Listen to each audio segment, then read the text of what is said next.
Traduction en français.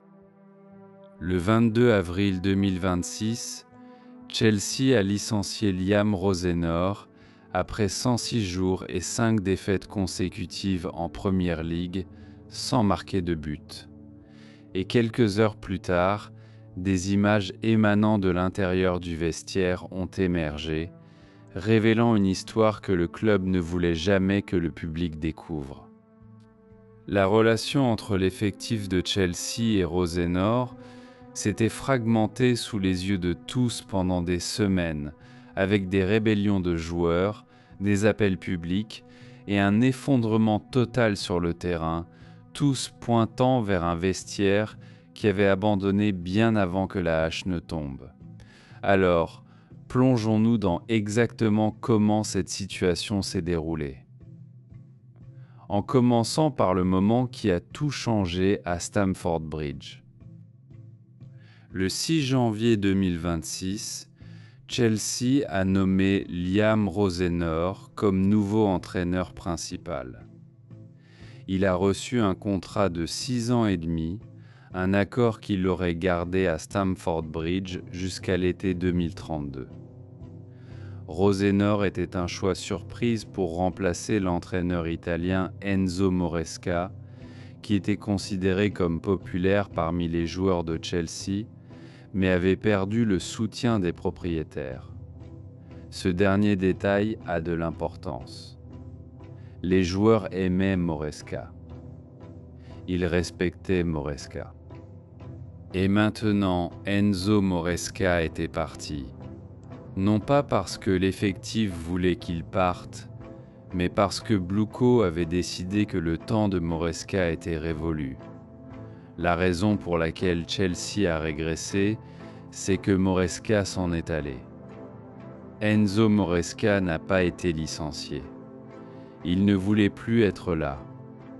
Enzo Moresca avait le sentiment que sa relation avec les gens pour qui il travaillait s'était détériorée au-delà de toute réparation pour diverses raisons. Dans cette atmosphère a marché Liam Rozenor, un homme de 41 ans qui gérait Strasbourg en Ligue 1, un club faisant partie du réseau de clubs multiples Bluco. En juillet 2024, Rozenor avait été nommé entraîneur principal de Strasbourg en Ligue 1, rejoignant le club Bluco sur un contrat de 3 ans. Il avait fait un travail décent là-bas et en avril 2025, il a prolongé son contrat avec Strasbourg pour 3 ans, après avoir apparemment rejeté plusieurs approches de clubs de Premier League. Mais gérer Strasbourg et gérer Chelsea, c'est deux mondes différents. La pression, les attentes, les égos du vestiaire. Rien de tout cela n'allait attendre que Rozenor comprenne les choses. La grande erreur qu'ils ont commise a été de recruter Rozenor parce qu'ils ont mis en place ce modèle multiclub et pensaient qu'ils pouvaient passer d'un côté à l'autre sans problème.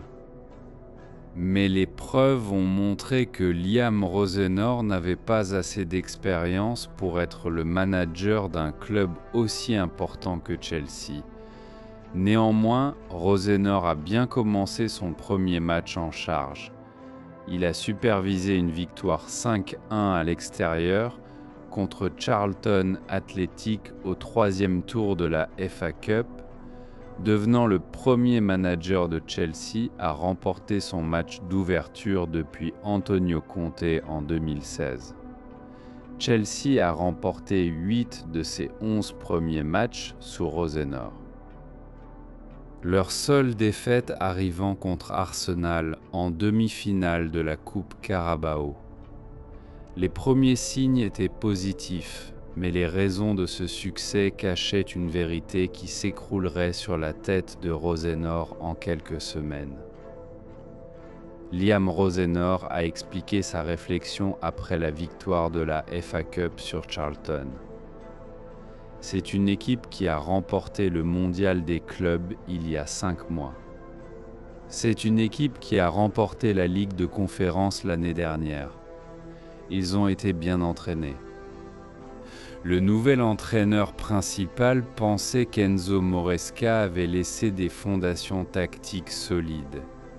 En d'autres termes, le système en cours à Chelsea n'était pas le système de Rosenor, c'était celui de Moresca. Rosenor chevauchait la vague du travail de quelqu'un d'autre. Avec un temps d'entraînement limité par le calendrier, il a pris soin de ne pas essayer de changer grand-chose. Les matchs ont continué à arriver.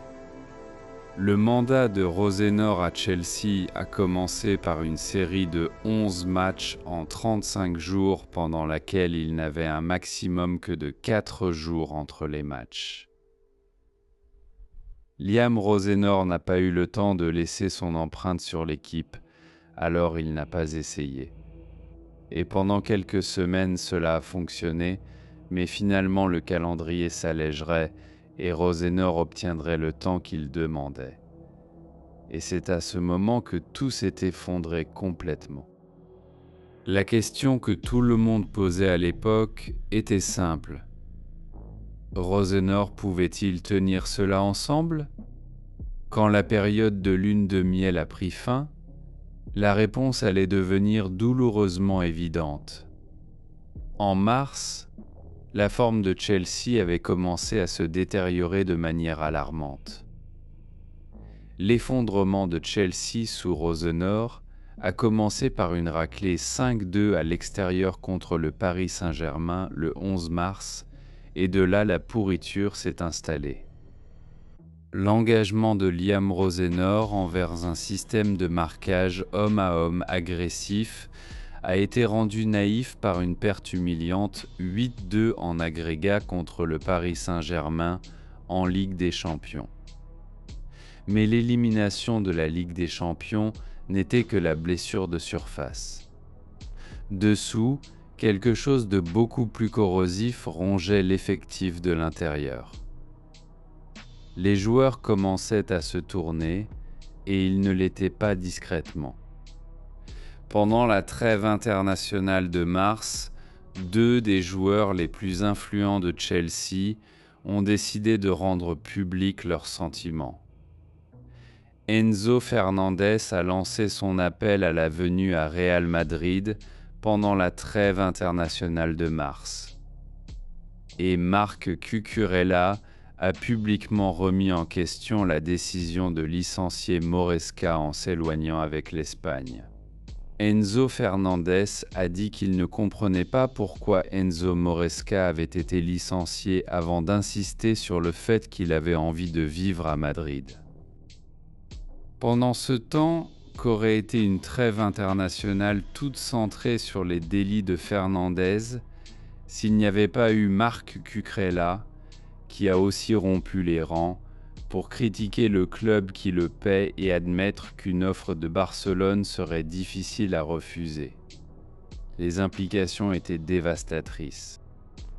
2 joueurs seniors, tous 2 des figures chéries du vestiaire sous Moresca, minaient ouvertement le club, la direction et par extension, l'homme que Bluco avait choisi pour diriger l'équipe. Enzo Fernandez est un leader du vestiaire de Chelsea. Malgré une aversion apparente envers lui chez certains joueurs, Enzo Fernandez a une voix dont il se fait entendre. Et il est raisonnable qu'après cette sanction et ce qu'Enzo Fernandez a déjà dit de son amour pour Moresca, Enzo Fernandez sème des doutes chez ses coéquipiers concernant Rosenor et son avenir au club. Rosenor a essayé d'agir. Fernandez a été mis à l'écart pendant 2 matchs pour avoir suggéré qu'il serait ouvert à un déménagement estival à Real Madrid et a été forcé de s'excuser, mais c'était étrange que Marc Cucurella ne rejoigne pas Fernandez au banc des pénalités pour des commentaires beaucoup plus critiques envers le club. La BBC Sports rapporte que Cucurella était apologétique à son retour, insistant sur le fait qu'il aurait dû parler en privé avant de rendre publique son opinion sur la politique de transfert de Chelsea, le licenciement d'Enzo Moresca et l'intérêt de Barcelone. Mais le problème plus large était clair comme le jour. Liam Rosenor est trop gentil. Il n'aurait jamais envisagé une telle révolte sous Moresca et risqué l'un de ses regards cinglants. Moresca les aurait déchirés en lambeaux. Même la perspective de décevoir la légende du club Frank Lampard aurait été trop difficile à supporter. Les joueurs, en termes clairs, ne craignaient pas Rosenor. Ils ne respectaient pas l'autorité de Liam Rosenor de la manière dont ils avaient respecté celle de ses prédécesseurs. Et cette perception était sur le point de se propager dans tout le vestiaire comme un incendie. Les joueurs ont soit vu, soit voix au travers de Liam Rosenor, après avoir affirmé qu'il manquait de l'aura d'Enzo Moresca ou de Mauricio Pochettino. Ce mot aura continué à refaire surface dans les rapports de l'intérieur du club. C'est un mot lourd de sens car cela ne signifie pas que Rosenor manquait de connaissances ou d'éthique de travail. Cela signifie que les joueurs regardaient Liam Rosenor et ne voyaient pas un manager de Chelsea. Ils voyaient un homme qui, selon eux, était hors de son profondeur. Rosenor, peut-être son premier jour à Chelsea, enlaçant physiquement, plaçant ses bras autour des épaules et ses mains autour des visages des joueurs, certains seniors et probablement seulement quelques années plus jeunes que lui. Comme s'ils avaient tous été meilleurs copains pendant des années, cela passera toujours pour arrogant et manquant de conscience de soi. Le langage corporel, l'excès de familiarité, l'accessibilité que Rosenor pensait être une force. Les joueurs l'ont lu comme une faiblesse. Et une fois que cette perception s'installe dans un vestiaire de Premier League, il est presque impossible de l'inverser. Après le chaos de la trêve internationale, Chelsea est revenu à l'action en Premier League et la situation sur le terrain s'est détériorée à des niveaux historiquement mauvais. Chelsea a perdu 4 matchs de Premier League d'affilée sans marquer de but pour la première fois en plus de 28 ans. 0-1 contre Newcastle, 0-3 contre Everton, 0-3 contre Manchester City, 0-1 contre Manchester United. 8 buts encaissés, 0 marqués. Les chiffres peignaient un tableau horrifiant. Tout comme à peu près tous les joueurs de Chelsea se sont améliorés à des degrés divers sous Moresca. Presque tous ont connu une baisse sous Rosenor. Moresca s'est assuré que les prix d'Enzo Fernandez et de Moïse Caicedo ne valaient plus la peine d'être mentionnés. Ce dernier était vanté comme le meilleur milieu de terrain de son type au football mondial sous sa direction. Marc Kurela a été de même salué, ayant été une figure de dérision. Levi Colwill a beaucoup progressé la saison dernière. Aucun de ces joueurs n'a l'air aussi bon sous Rosenor. Les changements tactiques que Rosenor a tenté de faire ont échoué spectaculairement. Le problème était que plus Rosenor avait de temps avec les joueurs sur le terrain d'entraînement, plus Chelsea semblait s'aggraver. La même chose que Liam Rosenor demandait, du temps pour mettre en œuvre ses idées, aggravait activement l'équipe. L'approche de pressing man-à-man agressif de Liam Rosenor, qu'il a décrite comme une nouvelle façon de presser, était exposée à chaque tour. Contre Manchester United le 18 avril, Chelsea a perdu 1-0. L'équipe de Rosenor contrôlait le match contre United, mais n'avait aucun produit fini. Pendant ce temps, United a réussi à voler la victoire avec son seul tir cadré. Alejandro Garnacho, l'arrivée à 40 millions de livres d'United, a de nouveau lutté contre son ancienne équipe. L'ironie de payer 40 millions de livres pour un joueur de Man United et de le regarder s'effondrer contre Man United n'a pas échappé à personne. Puis est venu Brighton le 22 avril. S'il y avait un match qui a scellé le destin de Rosenor, c'était celui-ci. Brighton a infligé aux Blues une défaite 3-0 au stade Amex avec des buts de Ferran Torres, Jack Hinchelwood et Danny Welbeck. Chelsea n'a pas réussi à avoir un seul tir cadré et avait maintenant connu 5 matchs de Premier League sans marquer. La performance était, selon chaque mesure, la pire de la saison. L'équipe de départ choisie pour affronter Brighton coûtait au total 588 millions de livres. Et il ne pouvait pas réussir un seul tir cadré contre Brighton. Chelsea a baissé les armes dans les 20 dernières minutes et les statistiques l'ont prouvé. Pour la 34e fois en 34 matchs de championnat, les Blues ont été surpassés par leurs adversaires. Les 94 km de Chelsea ont été dépassés par les 101 km de Brighton. Les données racontaient l'histoire encore plus crûment que le score. Les joueurs avaient abandonné.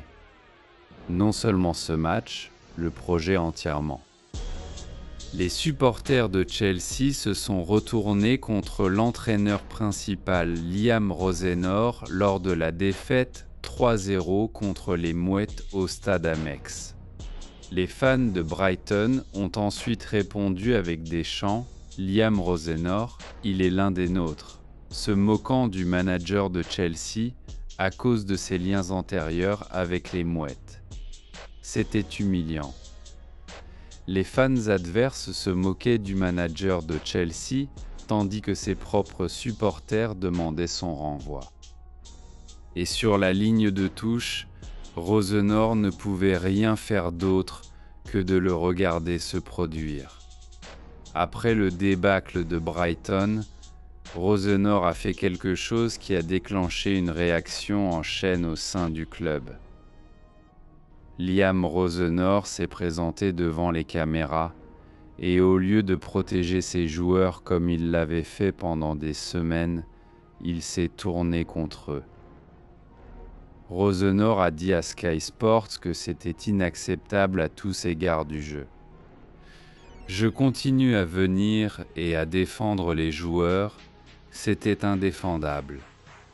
Cette performance ce soir, la manière dont nous avons encaissé les buts, les occasions que nous avons perdues. Quelque chose doit changer radicalement ici, maintenant. Liam Rosenor a continué. Nous devons nous regarder dans le miroir. Je dois me regarder dans le miroir. Mais je ne peux pas continuer à venir ici et à défendre certaines des choses que nous voyons. Et puis l'admission accablante, l'attitude générale, l'esprit faisait défaut. La détermination de 3 ou 4 des 11 joueurs de départ. C'est loin d'être suffisant pour ce club. Je ne peux pas venir et mentir. Je dis la vérité. C'était une performance inacceptable à tous les niveaux. 3 ou 4 des 11 joueurs de départ. Il a dit, dans une équipe remplie d'égos fragiles et de prix énormes, appelez publiquement des membres spécifiques de votre 11 de départ, même sans les nommer, était un point de non-retour. Tout le monde dans le vestiaire, la direction et regardant à la maison pouvait commencer à deviner qui étaient ces 3 ou 4, et les joueurs le savaient aussi. Le contraste entre l'interview post-match explosive de Rosenor et ce que ses joueurs ont dit était révélateur. Le défenseur de Chelsea, Trevoh Chalobah, a dit après le match qu'il et le reste des joueurs avaient fait de leur mieux contre Brighton. « Je ne sais pas, nous avions un plan de jeu, nous avons essayé de l'exécuter. » Chalobah a dit « Nous avons fait de notre mieux. » Il a ajouté « Je pense que les garçons couraient à perdre haleine. Si vous regardez dans le vestiaire, tout le monde est fatigué. Ce n'a rien à voir avec l'effort. Nous avons tout donné. » Le manager a dit que l'effort était inacceptable. Le joueur a dit « Tout le monde a donné tout ce qu'il avait. » Ces deux déclarations ne peuvent pas coexister. Et dans les heures qui ont suivi, tandis que les images de l'intérieur du vestiaire commençaient à circuler en ligne, il est devenu de plus en plus clair à laquelle version des événements la majorité de l'effectif s'alignait. Et ce n'était pas Enzo Fernandez qui se tenait immobile pendant plusieurs minutes devant les fans visiteurs après le coup de sifflet final. Cette image, Fernandez, les bras sur les côtés, staring blankly dans la foule, a raconté sa propre histoire. Ce n'était pas la culpabilité, ce n'était pas le remords. C'était un homme qui avait mentalement dépassé son manager des semaines auparavant, accomplissant le rituel des excuses sans une once de contrition sincère derrière lui. Tim Sherwood a dit à Sky Sports que c'était une équipe jouant contre un groupe d'individus qui n'avaient ni esprit ni caractère. Il a suivi cela avec une évaluation brutale. Je n'aime pas le dire, mais il y a des manifestations et des drapeaux contre Bluco. Il ne survivra pas à cela. Liam Rosenor ne survivra pas à cela, malheureusement pour lui. Aux premières heures du mercredi matin, la direction sportive de Chelsea discutait de la suite. La journaliste de Sky Sports Kaveh Solekol a écrit sur X « La direction sportive de Chelsea discute maintenant de ce qui va se passer ensuite. » BBC Sport Sami Mokbel a révélé qu'un certain nombre de joueurs seraient peu convaincus par Rosenor. Et puis les images divulguées ont commencé à émerger. Des extraits de l'intérieur du camp Chelsea montrant des joueurs réagissant à la nouvelle que Rosenor était sur le point de partir. Les images ont montré un groupe de joueurs qui n'étaient pas dévastés. Ils n'étaient pas choqués. Ils étaient soulagés. Certains souriaient. Certains riaient. La dynamique était indéniable. C'était un vestiaire qui s'était complètement retourné contre son entraîneur et voyait son départ comme l'élimination d'un obstacle plutôt que la perte d'un leader. L'écriture était sur le mur pour Rosenor, qui aurait apparemment échoué à s'imposer du respect du vestiaire de Chelsea, où les figures influentes étaient de forts partisans de Maresca. Des gens comme Enzo Fernandez et Marc Cucurella avaient récemment exprimé leur insatisfaction face au départ de l'Italien. Les images se sont propagées sur les plateformes de médias sociaux en quelques heures. C'était brut, non filtré et profondément inconfortable à regarder. Des joueurs qui gagnent des dizaines de millions collectivement célébrant la fin de la carrière d'un homme à leur club, comme si un fardeau avait été levé de leurs épaules. Pour les supporters qui avaient déjà du mal à se connecter avec cet effectif, c'était la confirmation finale que quelque chose était fondamentalement brisé dans ce vestiaire de Chelsea. Le 22 avril 2026, Chelsea a rendu cela officiel. Le Chelsea Football Club a aujourd'hui rompu ses liens avec l'entraîneur principal Liam Rosenor. Au nom de tous à Chelsea FC, nous aimerions déclarer notre gratitude à Liam et à son équipe pour tous leurs efforts pendant leur temps au club. Chelsea a rompu ses liens avec Liam Rosenor seulement 107 jours après qu'il ait pris les commandes. Après une série de 5 défaites consécutives en championnat sans marquer, la pire série sans victoire et sans but du club en championnat depuis 1912, Rosenor a été limogé avec le club 7e du classement. La rapidité de l'effondrement était vertigineuse. Rosenor a commencé brillamment, remportant ses 4 premiers matchs en championnat et menant l'équipe au 8e de finale de la Ligue des Champions.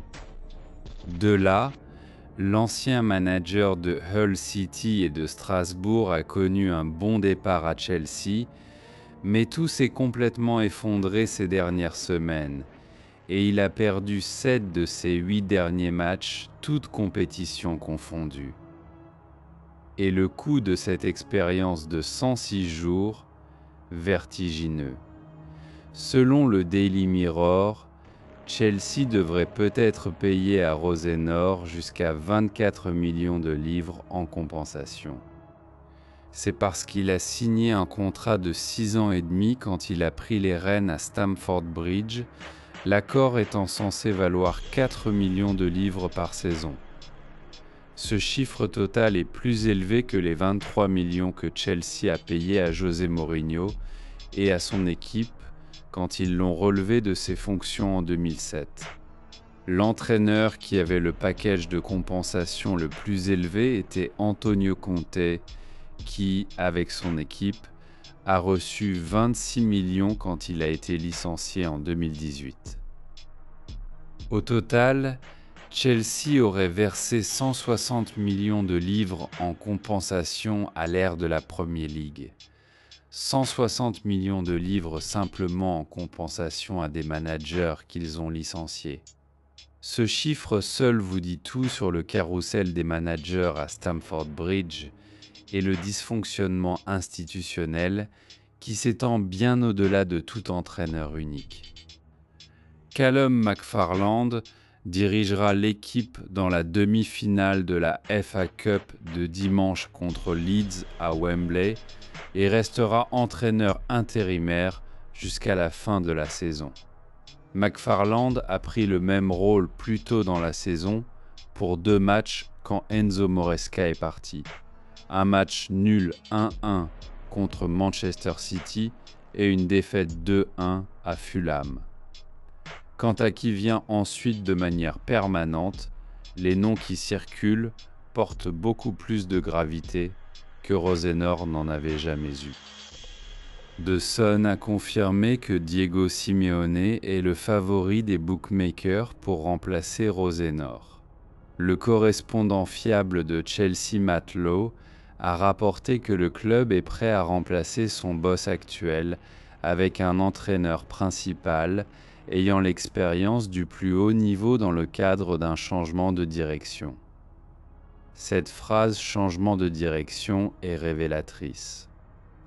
C'est une admission que le modèle Blueco consistant à promouvoir de l'intérieur du système multi-club était, du moins dans ce cas, un échec catastrophique. Chelsea aurait apparemment prêt à déchirer son modèle commercial une fois Rosenor parti, son licenciement créant un autre problème énorme. Et donc, qu'en est-il de ces images ?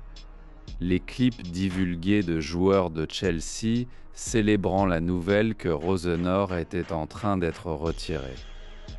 Qu'est-ce que cela nous dit vraiment ?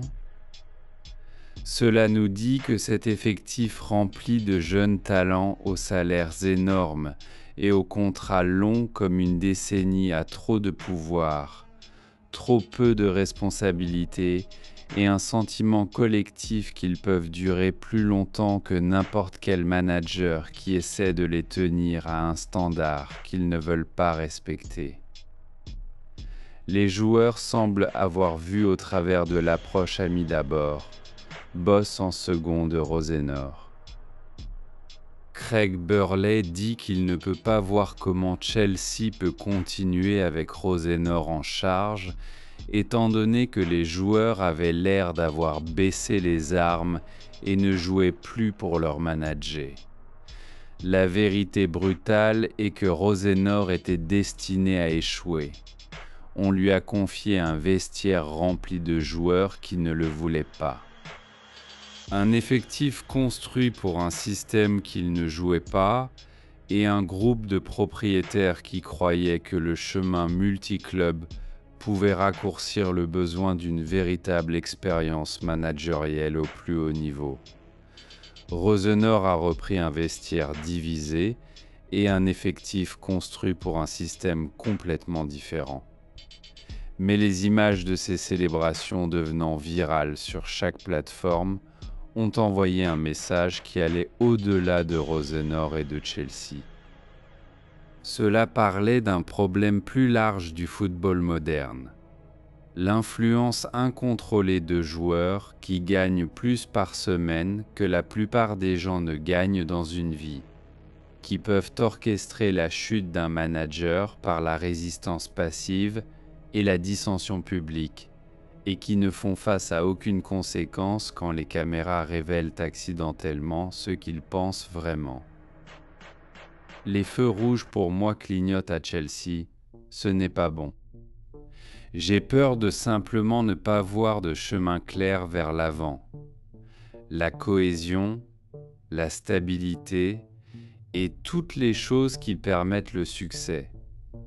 Quiconque franchit la porte ensuite à Stamford Bridge, que ce soit Simeone, Zidane, Alonso, Nagelsmann ou quelqu'un d'autre entièrement, héritera du même effectif, de la même structure de propriété et du même groupe de joueurs qui vient de célébrer le départ de leur entraîneur principal.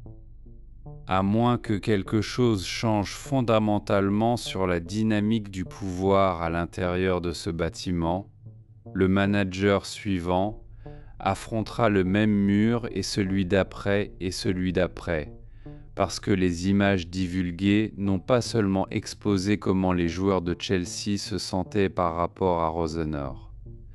Elles ont exposé comment les joueurs de Chelsea se sentent par rapport à Chelsea. Et cela pourrait être la révélation la plus troublante de toutes.